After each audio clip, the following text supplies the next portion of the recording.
everyone who's joining us today.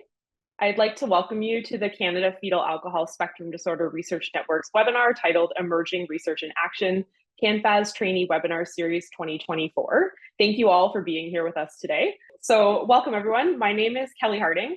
I'm the host of today's webinar. I'm the Director of Research Administration and a Research Associate with CanFASD. My background is in human development and interdisciplinary health, particularly in rural and northern communities. I've worked in the field of FASD since 2010, and I'm involved in diverse research projects across a number of areas, such as FASD prevention in women's health, mental health, housing, and human rights. I also have the privilege of joining you today as the organizer of the CanFASD Trainee Program. I'd first like to begin our meeting today with a land acknowledgement. An important step in reconciliation is the acknowledgement of traditional treaty lands and recognition for the people of the territory. The Canada FASD Research Network recognizes the historical significance and contributions of Indigenous peoples and their cultures, and understands the important role that the Indigenous community plays today and in the future. We acknowledge that we live, work, and meet on traditional territories across Canada of many of the First Nations, Métis, and Inuit whose footsteps have marked these lands for centuries. I personally wish to acknowledge that the land on which I'm joining you from today, and the land that I gather, work, and play on, is in Robinson Huron Treaty Territory and the traditional lands of the Atikameksheng Anishinaabe and the Wanapitei First Nation. So in today's webinar, you will be hearing from 4 of our trainees in this year's CanFASD Trainee Program. It is the chance for new researchers and professionals in the FASD community to share the projects and programs that they are working on. And this is part 1 of a 2-part webinar series. And so hopefully you'll be able to join us for part 2 as well later this month on June 27th to hear the rest of the trainees as well. But without further ado, I'm going to turn things over to our trainees. I will pop back in to give an introduction of each of our presenters. And so first, I would like to introduce Mercedes Bagshaw. Mercedes is a first-year PhD student in the School and Applied Psychology program. She completed her MSc in School and Applied Child Psychology in August 2023, investigating suicidality and barriers to mental health supports in neurodiverse populations. Mercedes took time off before pursuing graduate studies, working in private practice and as a supervisor at the Calgary Distress Center. Prior to starting her MSc, she was working as a research coordinator for Dr. Catherine Labelle in the Developmental Neuroimaging Lab, focused on brain development and pre- and postnatal risks in children and youth. Mercedes' research interests lie in exploring the associations between pre- and postnatal risks, mental health, and fetal alcohol spectrum disorder. She is also passionate when it comes to supporting those with suicidal ideation and behaviors, and continues to work at the Distress Center helping individuals in crisis. In her free time, she enjoys skiing, camping, climbing, and spending time with her friends. So Mercedes, I will pass it over to you. So today I'm going to be talking about the research I completed during my master's thesis. It's looking at comparing suicidal thoughts and behaviors of youth with fetal alcohol spectrum disorder and autistic youth. So specifically, caregiver-reported suicidality, access to services, and barriers in seeking support.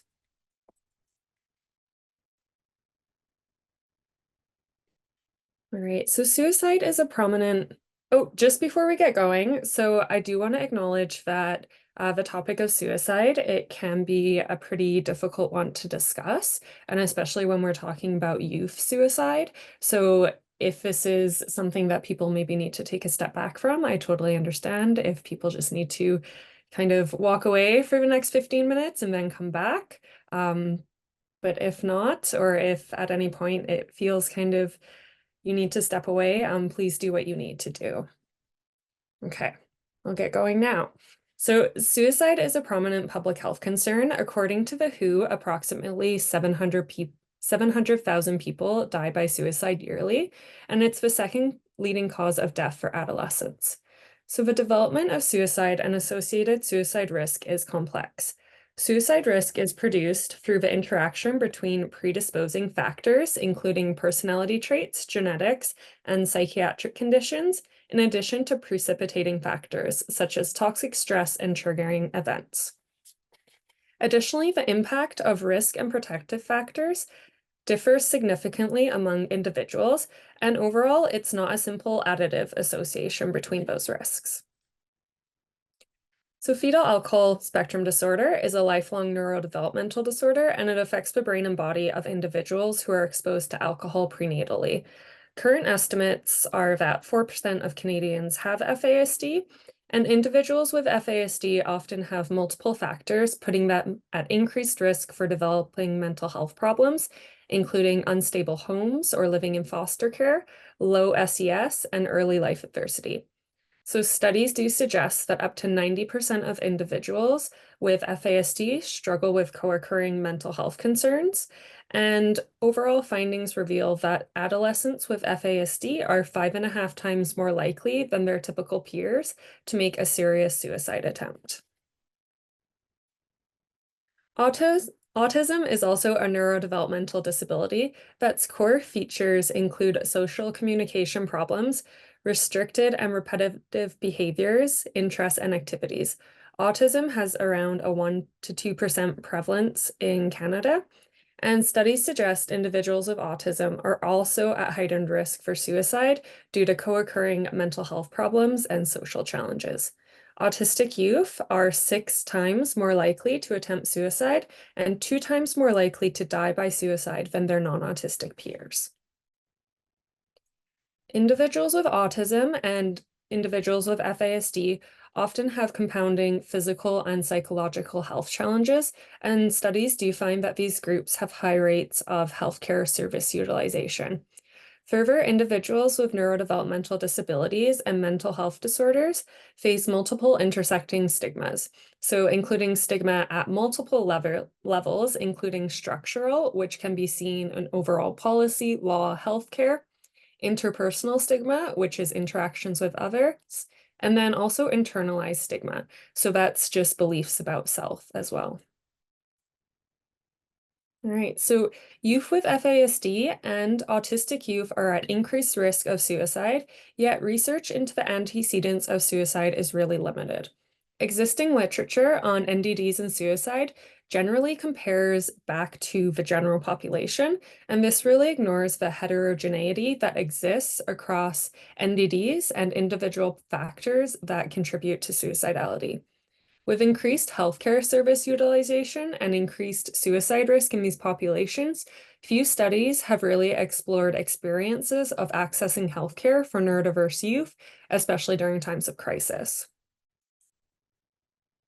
So with that in mind, the present study is an exploratory study with 3 different aims. The first aim was to characterize suicidality in neurodiverse youth. The second was to investigate the antecedents to suicidality. And then the third was to explore access to services and barriers in seeking support, especially during times of high distress. Okay, so this study itself was a mixed method study using both quantitative and qualitative analyses. Caregivers of 25 youth with FASD and caregivers of 35 autistic youth between the ages of 7 to 27 years of age participated in an online questionnaire study. All measures were caregiver reported, and caregivers completed questionnaires about demographics, a checklist for co-occurring psychiatric disorders, and then they also completed the life events checklist to account for early life adversity. And suicidality was reported using the Columbia Suicide Severity Rating Scale, and through that it produced lifetime suicide scores. For the qualitative portion of the study, 6 caregivers of youth with FASD and 6 caregivers of autistic youth completed the virtual interviews. The interviews contained open-ended interview questions, and it was also largely driven by the caregiver. Some specific questions caregivers were asked were about their child's mental health, suicide attempts, and events leading up to the attempt, and how their experiences were with accessing mental health services and other supports. Okay. So when comparing scores of suicidality between groups, autistic youth had more severe lifetime suicidal ideation compared to youth with FASD. No other differences were found between groups in terms of suicidality ratings. When suicidal intensity was categorized, though, into severity ratings based on clinical scoring guidelines, the majority of FASD youth fell into the lower 2 categories, so the moderate to moderate severe, and the autistic youth fell into the middle two categories. So this indicates that autistic youth had more frequent, longer duration, and more intense suicidal ideation. When looking at age and sex associations with suicidality within the neurodiverse groups, no sex or age associations were found within the autism group. Within the FASD group, though, females had increased suicidal ideation and increased suicidal ideation plus intensity. It was also found that age was associated with lifetime suicidal intensity in the FASD group, such that as age increased in the youth with FASD, so did their suicidal intensity. Within the qualitative analysis, early age of suicidal ideation was discussed among many caregivers. Across groups, the average age of onset for suicidal thought was 8.7 years. In the general population, the average age of onset is around 10 years. Further, within the current sample, 50% of the children had an onset of suicidal ideation earlier than the general population, some by up to 5 years. A quote from Hannah, a caregiver of a youth with FASD, details their child's experiences with suicidal ideation. So I'm thinking maybe probably more 5, like I want to die, It was like there was no context behind it. It was just words.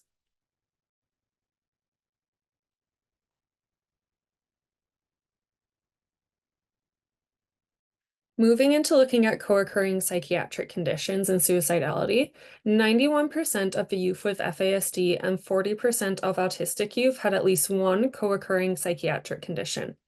The youth with FASD had more cumulative psychiatric conditions when compared to autistic youth.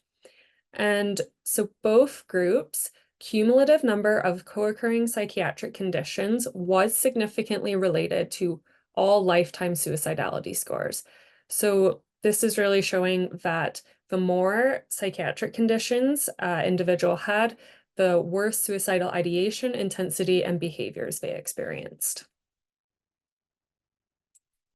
In relation to co-occurring psychiatric conditions, within the interviews, most caregivers spoke about their child experiencing depression and mood instability from a young age.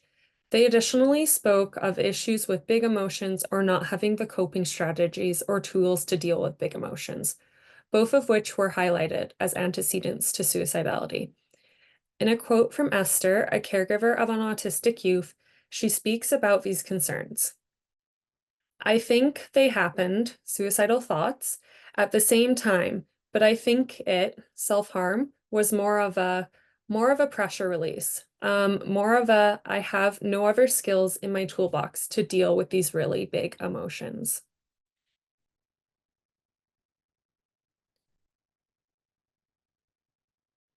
So looking at early life adversity and suicidality within these groups, 96% of youth with FASD and 73% of autistic youth experienced at least one adverse early life event. The youth with FASD experienced more early life adversity when compared to the autistic youth. Overall, within the FASD group, suicidality was significantly associated with early life adversity. This association was not found with the autistic group, though. When exploring barriers to services, service utilization, and stigma, the top barriers to getting support in the FASD group was busy and other priorities. And the top barrier within the autism group was that they didn't know where to find help. These were really echoed in the caregiver interviews, in which caregivers spoke about how much time and energy it takes to find help, and how the help doesn't always outweigh the energy or financial costs. Additionally, caregivers spoke about an overall lack of services and not knowing where to get support. So Anna, a caregiver of an autistic youth, states, getting the supports, finding the people, getting them to actually do what needs to be done, all of that is like 3 times the work of just finding a workaround myself. The third barrier across both neurodiverse groups was tied, with waitlists being too long and negative experiences with professional help. So it was voiced by Hannah, who's a caregiver of a youth with FASD, when they went to see a mental health professional. So the psychiatrist actually reported us and sent a letter to the College of Physicians that she was feeling threatened, but she was my daughter was triggered, and her response is very verbal. An undertone of stigma ran throughout the caregiver interviews, and it's most prominent in two of the themes that came out. When treatment becomes trauma and we don't know what else to do, we need more assistance. From youth being bullied and caregivers experiencing a disregard for accommodations to programs and services for their neurodivergent youth, to caregivers choosing not to take their children in suicidal crisis to the hospital due to prior negative experiences and fears they'll be misunderstood or traumatized. It's clear from the stories shared by the caregivers of neurodiverse youth in the current study that stigma towards neurodivergent youth and their caregivers manifests in many different ways. It significantly impacts suicidality and the access to adequate mental health care. Hannah, a caregiver of a youth with FASD, shares their feelings about urgent care and ER. It will cause more trauma, I guarantee it. In her brain, it will be traumatic, leave brain damage. Her brain is so sensitive already. Including something like that would be so traumatic.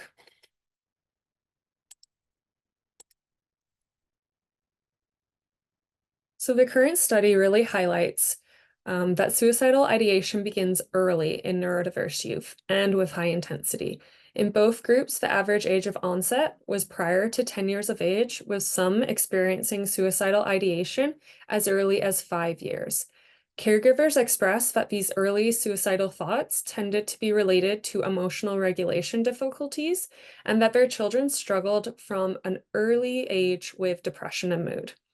The study also determined that neurodivergent youth with more cumulative co-occurring psychiatric conditions had worse overall suicidality. Suicidality in childhood can be an early warning sign of lifelong struggles with poor mental health. Early identification of suicidality and understanding of the antecedents to suicidality across neurodiverse groups allows for more targeted intervention across multiple domains, including the environment, so including things like school and emotional and communication support, and also family support. The findings also suggest that caregivers and youth face numerous barriers to accessing services. Mental health services are difficult to access. It's often unclear where to find help, and it's also unclear how specific services function. And it can also be really costly in terms of energy, time, and price. This often leaves caregivers to support their neurodiverse youth themselves. Urgent care and emergency services were deemed unsafe spaces by most families due to a lack of understanding of neurodivergent youth and fears from prior experiences of harming a child in distress. Prior studies have also found that healthcare providers do not feel comfortable or equipped to work with neurodivergent populations. So this study really highlights the need for neurodiversity training for healthcare providers and establishing neurodiverse-friendly mental health supports, spaces, and services for families and children. All right, to end, I'd really like to thank all the caregivers who participated and shared their stories, and also the funding that made these projects possible, and everyone who was involved. Thank you so much, Mercedes. So I would like to introduce our second presenter, who is Lakota Wood. Lakota is an Indigenous master's student in the Counseling Psychology program at the University of Alberta. Previously, her research has focused on intercultural relationships between Indigenous and non-Indigenous groups in Canada, as she is interested in the effect these relationships have on Indigenous identity and Indigenous mental health. Recently, she had the opportunity to work with research related to fetal alcohol spectrum disorder, a topic that she has quickly become passionate about. Her hope is to continue to work towards contributing to providing communities in need with collaborative mental health support and initiatives. So Lakota, I'll turn it to you. So hi everyone, welcome. My name is Lakota Wood and I am an Indigenous master's student at the University of Alberta.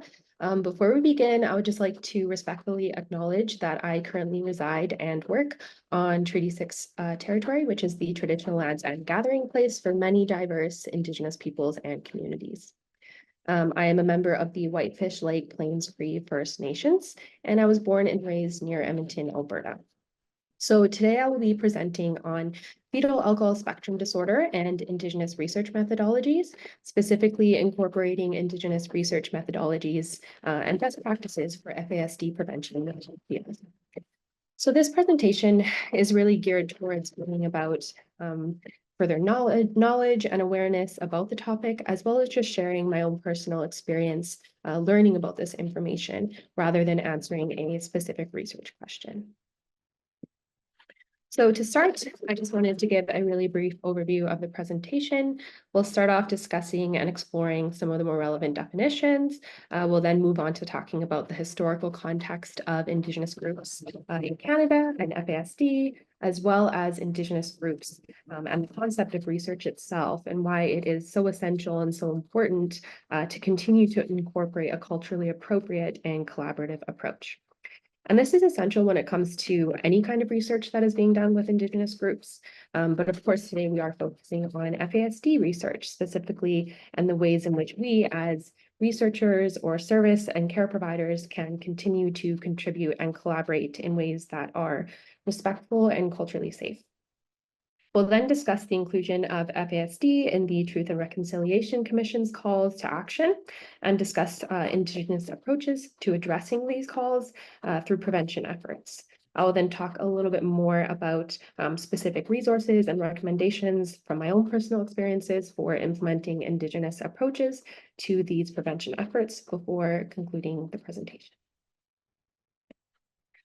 So before moving forward, to further position myself and give a little bit more context to my own experience as an Indigenous researcher taking part in the CanFASD training program.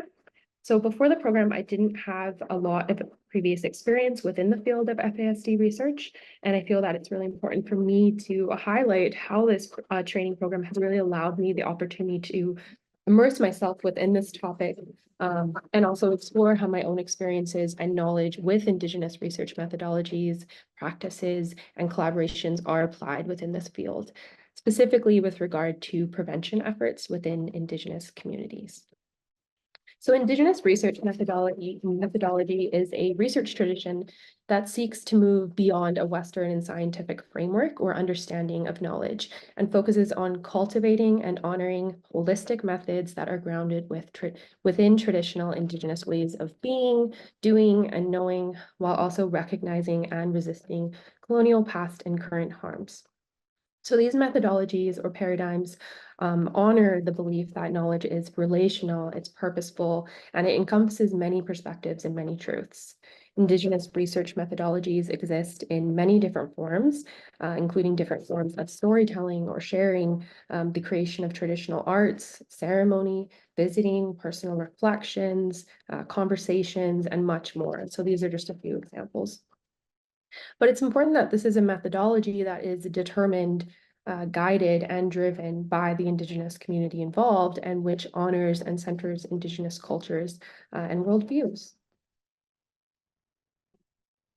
So colonization is both a past and present reality that has been perpetuated through actions such as dispossession of Indigenous territories, the residential schooling system, and violence against Indigenous peoples, just to name a few. But these colonial practices continue to impact and disrupt traditional and cultural teachings and approaches to specifically Indigenous health within Indigenous communities. And this includes maternal and child health and well-being practices as well.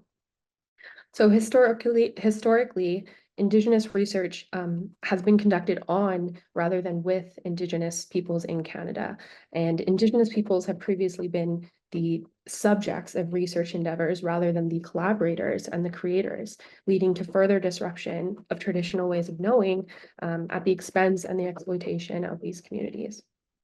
So it's important to recognize the historical, political, social, and cultural impacts these histories have had on Indigenous peoples in order to support FASD prevention efforts in Indigenous communities in ways that are respectful of these histories.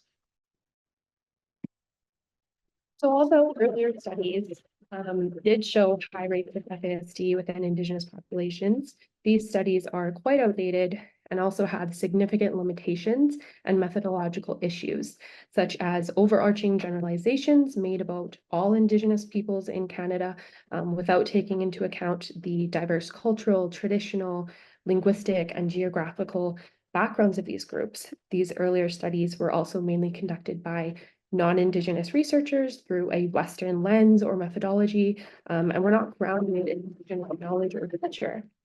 And for many of these reasons, prevalence of FASD within Indigenous communities is not actually entirely clear. But it's important to think about how stigmatization and stereotypical ideologies that stem from past and ongoing colonial narratives, how these factors have contributed to the myth that FASD is overrepresented within Indigenous communities.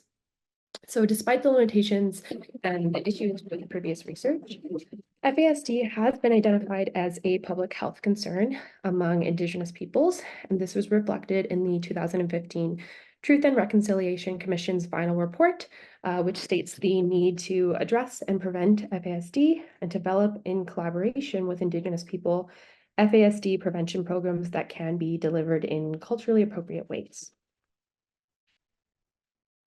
So this leads us to enacting the TRC's call to action, which has played an important role in renewing some of the more recent action on FASD prevention in Indigenous communities in Canada.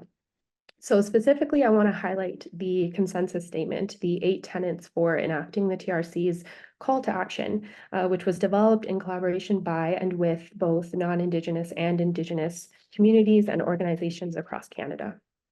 And this consensus statement outlines a framework for the FASD prevention in Indigenous communities.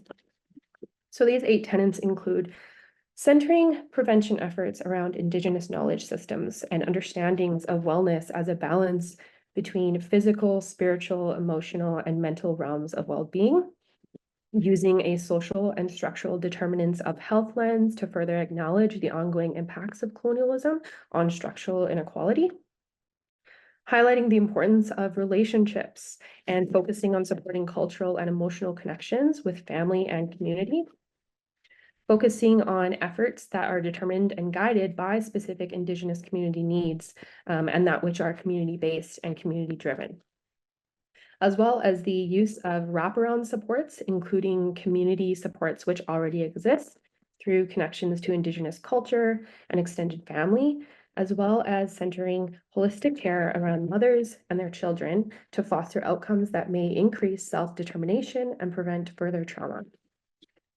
Also adopting a life course approach, which can support and cultivate service delivery standards that reflect and engage culturally defined knowledge systems or culturally defined developmental stages of life while recentering service delivery around Indigenous knowledge systems. Also including models that support resiliency for women, families, and communities that are strengths-based and work against stigmatization and colonial-driven stereotypical ideologies by removing the focus from a deficit-based perspective and celebrating Indigenous culture and wellness. And finally, by ensuring long-term sustainable funding and research for Indigenous-led prevention efforts by prioritizing Indigenous-led research for Indigenous peoples using Indigenous-based research methodologies. So Indigenous approaches to FASD prevention focus on supports and frameworks that are culturally informed, holistic, and strengths-based. These approaches also emphasize supporting Indigenous women and girls through early education and intervention by having open discussions and creating safe spaces for girls and women to ask questions and learn more about alcohol use and pregnancy, while also keeping these spaces women-centered and trauma-informed. These approaches also focus on supporting families and communities through capacity building and strengthening, and expanding on community education, awareness, and advocacy. Indigenous approaches to FASD prevention also focus on supporting Indigenous mothers and children by placing emphasis on restoring and sharing maternal cultural teachings and practices. So incorporating Indigenous culture and worldviews through collaboration and creation with FASD prevention efforts fosters positive and meaningful relationships and outcomes, as well as prevention programs that are inclusive and effective. Moving forward, it's important to continue to advocate for the 8 tenets in the consensus statement and to focus on fostering ongoing collaborative commitments. I also want to note that one of the most important things that I've learned in my time in the training program is how important it is to continue to reflect on my own learning experiences and how my own cultural background and perspectives affect the ways in which I engage with and understand FASD, as well as how important it is to continue to advocate for FASD in different spaces and continue to bring awareness to the topic.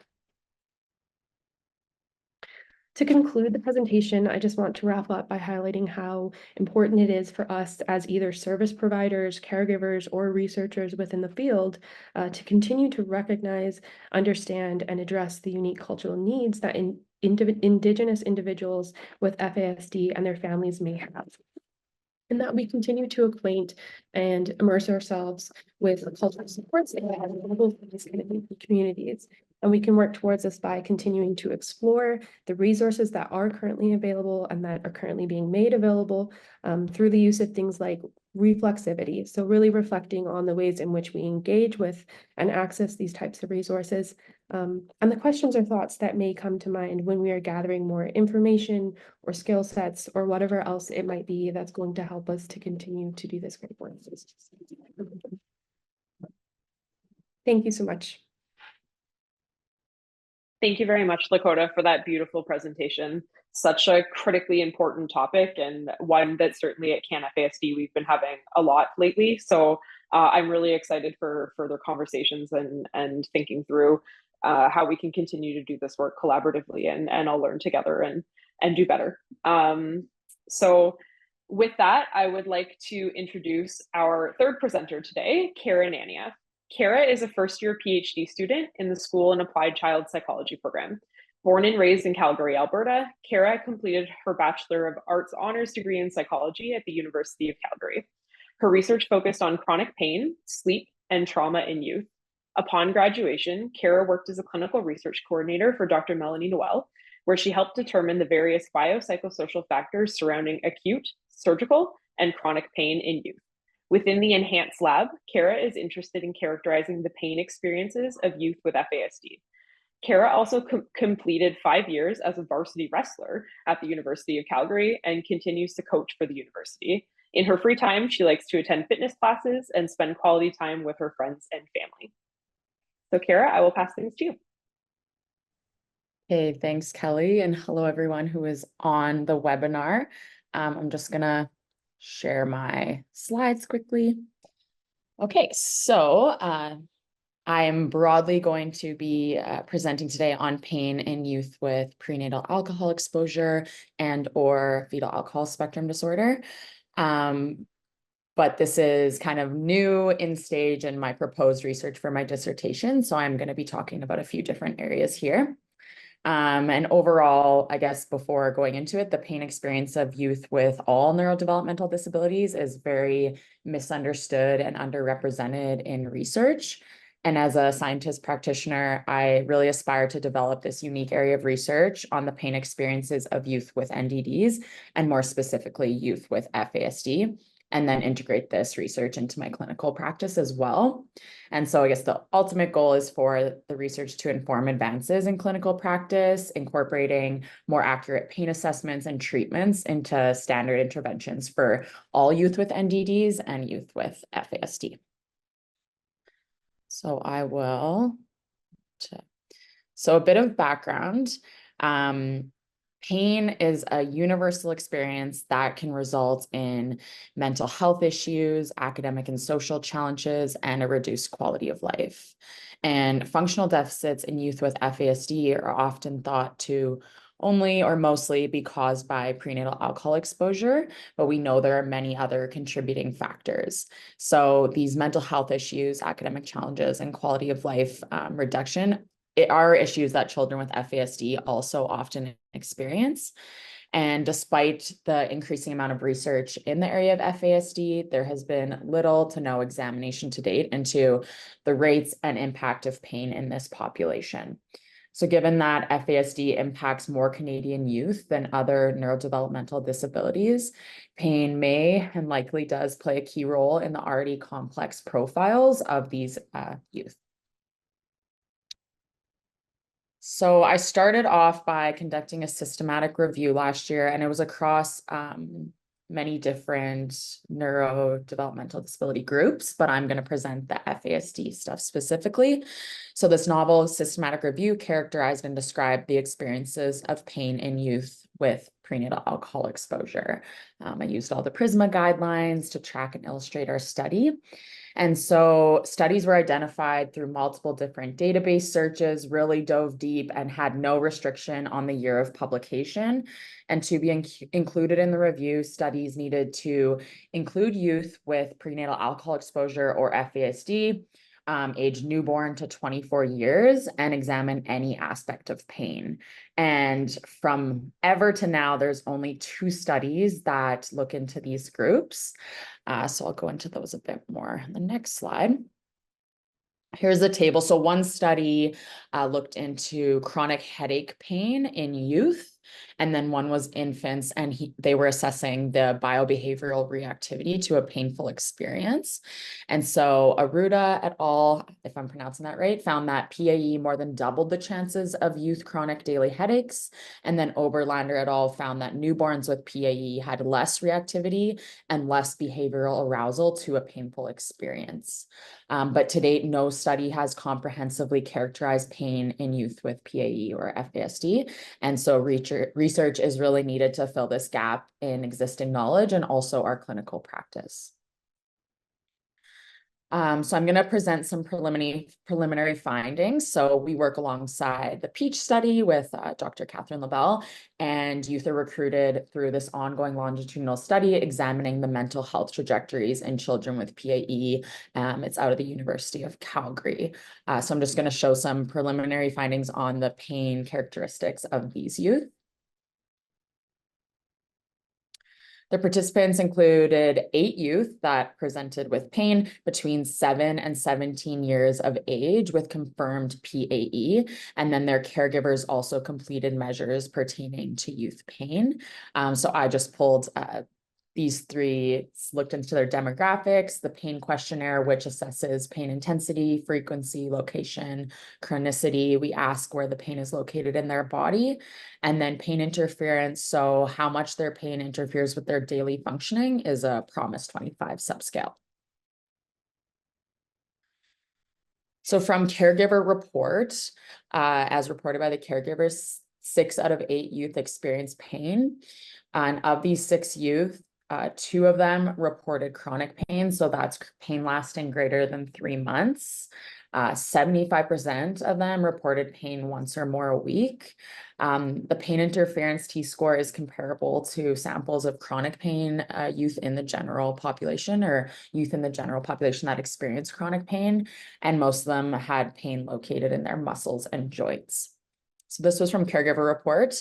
And then self-report, it was a bit more difficult to get the kids to self-report on this, but 3 out of 8 of these youth reported that they experienced pain. A big one here is that all 3 reported that they experienced pain 2 to 3 times or more a week. And one of them reported experiencing chronic pain. Their higher reported pain intensity was very strongly associated with higher pain interference. So the more intense their pain was, it interfered with their functioning at a very high level. So the implications of this study specifically, and it's ongoing, still continuing to collect data here, is that although preliminary, many of the youth experience pain that interferes with their everyday functioning. Chronic pain, so that pain that is longer and impairing, may be present in some youth with PAE, and this warrants further research in the area. These youth experience a lot of physical health issues and additional difficulties that appear earlier in their development, and this also may alter the way that they experience pain. And so overall understanding the role of pain in the lives with youth with FASD can lead to improvements in their quality of life, pain-related disability, and their functional outcomes. And so now I'm going to speak to my proposed doctoral research that has not been started, but I'm in the stages of, writing the proposal, submitting ethics, and hoping that this drives forward research priorities in this area. So I will broadly go over it, but my doctoral research will be the first at this point to characterize pain and mental health issues in youth with PAE. And we plan, so youth and their parents will be asked to complete a variety of questionnaires, but it'll be assessing youth pain outcomes. So using the pain questionnaire, we'll look at their frequency, intensity, the interference of their pain. We'll be assessing symptoms of depression, anxiety, and PTSD in these youth. And then a subset of the youth and their caregivers will come to UCalgary for a lab visit where they'll participate in an experimental pain task. And while this pain task is happening, we have video recording abilities and facial reading software up there, which is great. And so their acute pain and distress behaviors will be assessed by coding various aspects of the video recorded pain task. So really, because there's nothing out there and it's exploratory, trying to get at objective measures, qualitative measures, quantitative measures, just really seeing what these pain profiles in these youth look like. And so, yeah, like I said, currently in process, and data collection will begin in fall of 2025 after successful candidacy exam. So that's the plan. And then I wanted to speak a bit on my plans for patient engagement and also equity related considerations, because it's so important in research right now to make sure those aspects are covered. And so my proposed project will engage patients by interviewing first a subset of caregivers and youth to allow them to provide insights about living with FASD and pain. And then these interviews may highlight or change the direction of my research and lead us to explore outcomes that are more important to the patients. We'll also include patient partners throughout the whole research process. So they'll help with conceptualization and discussions around analysis and results of the study. They'll be included in manuscript preparation, so their voices are heard. And then in our knowledge translation efforts, it'll be a very key area to involving patient engagement. So their feedback will be integrated into tools and resources that are developed from this project. They'll be invited to lead meetings and train our research team on how to communicate the findings in a way that's respectful and inclusive to those with lived experience. And then even including patients in the planning of presentations, inviting them to share information with key audiences. And so this is very important to actively collaborate with those with lived experience throughout the research process so they can bring their unique lens to the project. And then for equity related considerations, there's a lot that can be done, and I'll speak a bit kind of in connection to what Lakota was saying and want to chat more about this all the time, but this project is already amplifying voices of youth and families who are underrepresented in research. So a marginalized group, youth with FASD, and despite experiencing significant pain, their voices have been ignored in the field of pediatric pain. So the hope is that this study involves participants spanning different races, abilities, sex, gender, age, geographical location. And on the sex and gender piece, there's been no examination into the differences in how youth with FASD might experience pain. So really trying to get that representative sample, boys and girls, mothers and fathers. Analyses will have sex and gender-based differences as well. And just that pain may be a key factor in functional deficits that these youth experience. So looking into all these different equity-related considerations to really get at how they experience some pain and how that is all, co-occurring at the same time. And then a piece that I'm in discussion with a lot is, the best way to involve Indigenous peoples in my research. And so it is thought that they're at heightened risk for FASD, but there's limited research to support this claim, or limited, fully representative research. So concrete research evidence is needed to better understand the impact of FASD in Indigenous communities. as the ongoing stigmatization of this group may contribute to misbelief that FASD is overrepresented or just the misunderstanding of it. And so the recruitment of Indigenous participants, as well as in the patient engagement pieces, will be key to understanding, just to ensure that understanding where these groups warrant additional supports and having healthy outcomes for everyone in the study. So that is my project and the plan, and I will be happy to answer any questions. Thank you, Cara.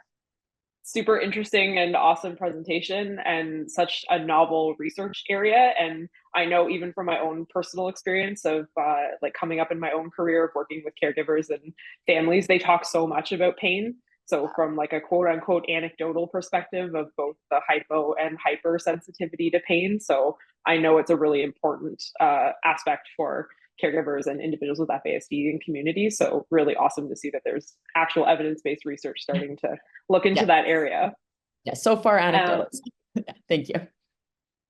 One thing I also really love about this trainee program and hearing all of you speak is the different time points that you all come from. And so some having some research experience and building on that work, others reflecting on their experience in the program and what they've learned, and just really always love to see the breadth of where people are coming from and how folks get into FASD and how that evolves. So just really appreciate all of your presentations today. And on that note, I'm happy to present our final presenter of the day, Marie-Eve Laforest. So Marie-Eve, and I apologize because my French is terrible, so I feel like it's probably actually Marie-Eve, and I'm saying it wrong and have been saying it wrong this entire time. So Marie, I'm so sorry. But Marie-Eve worked as a pediatric nurse before taking up a position as a clinical instructor at the School of Nursing at the University of Moncton in 2006. Since obtaining her doctorate in nursing studies from the University of Laval in September 2020, she has actively taught future nurses and advanced research in her areas of interest. Her research interests are related to the experience and well-being of young people with special needs and the needs of their families. Currently, she is conducting a qualitative research project to identify and understand New Brunswick youth's experience with the FASD pre-referral trajectory within the healthcare system. So Marie-Eve, I'll pass it to you. All right, thank you, Kelly. I'm just gonna share my screen here. I think you should be seeing my screen. So thank you very much for the introduction, Kelly. And yeah, my name is Marie-Eve. So I can't hide that I'm French, and you'll probably notice it in my way of speaking sometimes. So thank you for everybody that's here today, and hopefully you're enjoying your day, and it's nice and sunny here in New Brunswick. So I hope it's the same for you. So my presentation today is going to have two parts. The first part, I'm going to talk a little bit about the research project that we just launched, and it's titled The Endless Waiting Game, a patient researcher co-led qualitative study on New Brunswick youth's experience seeking an FASD referral. And because it's a co-led patient research qualitative research, I also want to speak a little bit about patient partners, and Cara just spoke on it a little bit, but I'd like to share a little bit of my experience because this was my first time working with patient partner and my first research in the field of FASD. So I'm going to share that at the end of the presentation. So a two-fold presentation. And I'm presenting from Moncton, New Brunswick, like I mentioned, and I would first like to point out that the land on which I'm presenting today, which is on the campus of the University of Moncton in Moncton, are part of the unceded traditional territory of the Mi'kmaq. This territory is covered by the peace and friendship treaty that the Wolastoqiyik, the Marisit, and the Mi'kmaq first entered in with the British Crown in 1726. The treaty in question did not include a clause relating to the cessation of land and resource, but de facto recognized the title of Mi'kmaq and Malisit and sets out the rules for what was to be an enduring relationship between the nations. So before I begin, I'd like to talk a little bit about my journey to FASD research and how I came about doing research on FASD. And as Kelly mentioned in the introduction, I was a pediatric nurse before becoming a professor at the university. And I've always had a particular interest working with families and children with disabilities. In fact, since my bachelor's degree, I was always involved with that population and even coordinated for many years a community program for children with disabilities and their families. And through there grew my interest in that field of research. And last year, I conducted a study with families that have children with disabilities. And for the first time in my research, I had participants that were families with children with FASD to participate. So that kind of like picked a bit of my curiosity and lit up some interest in just wanting to know more about the field, about FASD. So I connected with our New Brunswick FASD Center of Excellence here in the province and just started contact communication. And that's what led to me knowing a little bit more about FASD and partnering then with the center and our health network for this present research project that I'm going to present today. I want to tell you though that I'm still really new with the field of FASD. I feel like there's so much to learn, but the community and just the people I've met through the community is a very inclusive, open, willing to share. So I feel like I'm learning a lot through this community on FASD, especially the trainee program that we're part of, as well as my research colleagues and the patient partners that we are part of our team. I'm learning a lot through their lens in their experience. So, but I'm still new and love to learn a little bit more about it. And to give you a little background on how this research came up and why we're interested in the pre-referral, like that path to referral. First, when I talk about pre-referral, I refer to that period before the individual was referred to the NB FASD Center of Excellence. So that's really that whole period leading to being referred to the center for a possible diagnosis. And I guess this research stemmed from a previous study that was done by some of my colleagues here in the province. And they found that youths often consult with multiple healthcare professionals, sometimes an average up to 9 healthcare professionals, and receive many medical diagnoses, maybe 3 to 4, an average of 3 to 4 medical diagnoses before they're referred to the center. In fact, some experts believe that sometimes all these other diagnoses overshadow the FASD, and that could sometimes cause a little bit of undiagnosed because of these overshadowing diagnoses. So that can make that path to referral difficult for individual with FASD and their caregivers or parents. And it's a very laborious path sometimes. And because we know that individual with FASD require ongoing support, missed or delayed referral to FASD diagnosis can have impact on their well-being, their development. You know, as we know that having access to appropriate services and intervention is very helpful. And we know that having a diagnosis can help too by providing support or even reducing secondary adverse experience for youths and families. So we believe that by understanding what youth face during that period, we can maybe improve the referral system for FASD in New Brunswick. And in the literature, as much as there's been some research nationally, internationally on the experience of youths, caregiver, or parents, most of them have focused on the post-referral or even the post-diagnosis period. None have specifically focused on the pre-referral trajectory of the individual who may have FASD. And in the literature as well, we see a lot of research that questions parents and caregiver on the experience of their youths. And we wanted to value the voice of youths themselves about their experience. So this is why our main objective with this research is to understand from their perspective the lived experience of NB youths before being referred to the Center of Excellence for possible diagnosis. And hoping filling this knowledge gap is critical, given that having efficient, timely, and correct care can lead to a proper diagnosis by the appropriate healthcare professionals. We also hope to identify the impact it has on their well-being and provide some recommendation to improve the referral pathway to the center.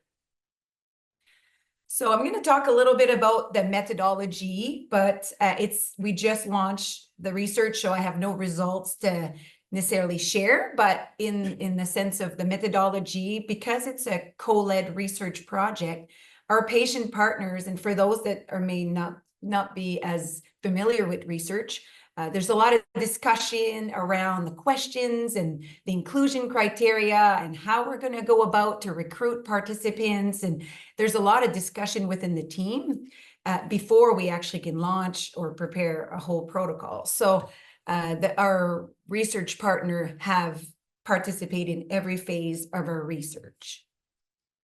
So the research we're conducting is really for youths between the age of 13 and 20 years old that were diagnosed with FASD and that they live in New Brunswick. They do have to recall that experience before being referred to the center. So we acknowledge that that can be challenging for some, depending at what age or how far back they have to recall. And they can also be French or English, as our research team is bilingual. And because we acknowledge that that can be challenging to recall that experience in the pre-referral trajectory, we opted to do a pre-interview with the parents or caregiver prior to doing the interview with the youths. So literature has suggested that collaborating with parents or caregiver to plan the interview can help us understand the youth's background, the way they communicate, their interests, and more. So from my previous experience in research with kids with disability, it has always been very helpful in planning the interviews. And in this case, it was really to assist us in making sure that when we ask questions during the interview, that it's context specific, you know, as each youth will have a different path or a different trajectory to the diagnosis. So it was to get more context to fill the interview. So after that, we build an interview guide. And at this point, our patient partner for me was very valuable because they really helped us chose the proper vocabulary and the proper way of asking the questions and simplifying things and not overloading a question with a lot of information. So that part was very beneficial to have those patient partners with in-body and in-home experience with us. So we developed an interview guide. And during the interview, we are also giving the option for the youths to have its parents present. So as much as it can be debated in the literature that parents could maybe bring bias to the interview, we believe that it could help the youth either to clarify a question, rephrase, maybe cue on some context related to the pre-referral pathway, bring comfort, or even just clarifying the youth's answer to us. So we are giving that option for the youth, for the parents to be present. So like I mentioned, we're at the recruiting phase right now. We just launched about 2 weeks ago. Our flyer is on the CanFASD website, and we communicated with a lot of partners here in the province, as this research is in collaboration with the Center of Excellence and our health network. So if you're online and you're someone that fits our criteria or know someone that fits our criteria, feel free to join, but you're going to have to stay tuned for results as they will come most likely next year. So as I mentioned, this research project was using a patient-oriented approach, and we implemented the Canadian Institute of Health Research framework, which recognized that patients should be active partners in research. And with that in mind, at the beginning of our research, we recruited 2 research partners who are now integrated part or members of our research team. We have 1 youth that was diagnosed with FASD and its parents. And in my experience, patient-oriented research is a very powerful collaboration between researchers and individuals with firsthand experience. And we were lucky because we have 2 patient partners, one with the in-body and one with a hit-home experience. And really, patient partners, they have their expertise that I don't have. So it brings a value to each step of the research to make sure what we're conducted or what we're developing is adapted and well thought out, for our population of interest. And having patient partners in research project help ensure that the research being conducted is relevant and valuable for those patients that are affected by our research. So I want to share a little bit of my experience working, because it was my first time working with patient partners, and I regret not doing it earlier. So I want to share a little bit of my experience or what I've learned from it. Maybe Cara, you have more experience than me, and if not, maybe these are tips that can help you in your future research, as you mentioned, including patient partners. Or if you are an individual with in-body or in-home experience and wish to participate, I encourage you to do so.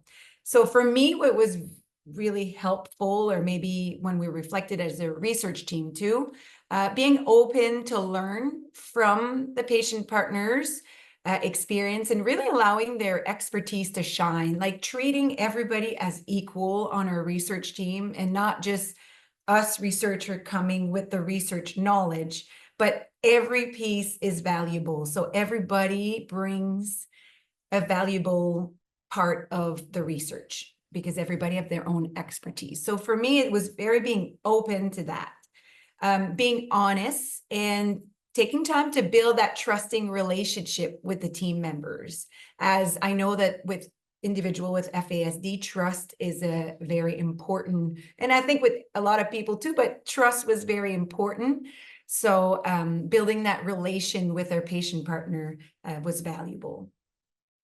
Having a clear communication and adjusting our vocabulary when we discuss certain research aspect, without necessarily assuming that they don't understand certain research aspect, depending on their background and experience, but maybe using some vocabulary that is a little bit more universal or accessible. Avoid from using, I don't know how to say that in English, but like instead of saying, the boards of ethics or using REB, well, REB doesn't mean much to a patient partner. So spell out the acronyms. There you go, the acronyms.